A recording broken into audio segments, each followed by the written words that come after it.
esquecer daquela cena. Eu arrisquei de tudo, ainda continuei naquela mesma, completamente aflito ao notar o filme acabando. Chegando em casa desanimado, logo caindo no sono, odiando a distância, virando noites acordado, perdendo a importância e ficando desesperado.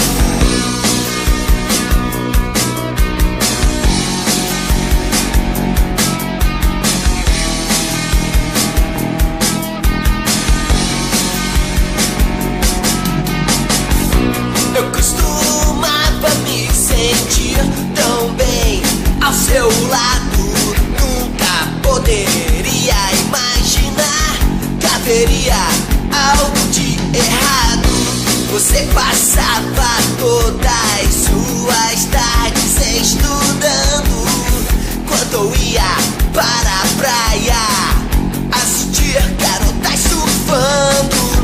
Existe um abismo separando os nossos lábios. O que foi divertido ficou queimado no passado. Enquanto escuto o som das ondas, espero pelo verão, relembrando memória de dias completos de diversão. Quando você ia com suas amigas viver, jogar futebol, depois de termos curtido juntos mais um dia de sol.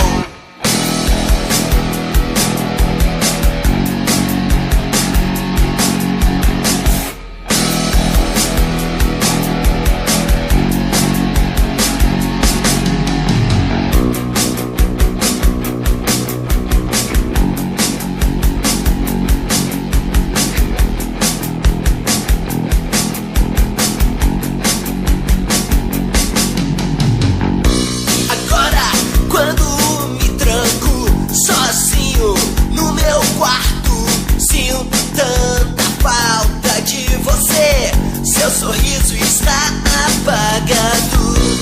E na sexta noite, quando me convidam pra sair, me divirto com meus amigos, mas eu preferia quando estava aqui, te ligando de madrugada, fazendo sua mãe acordar, para te pegar na sala, transando com aquele cara.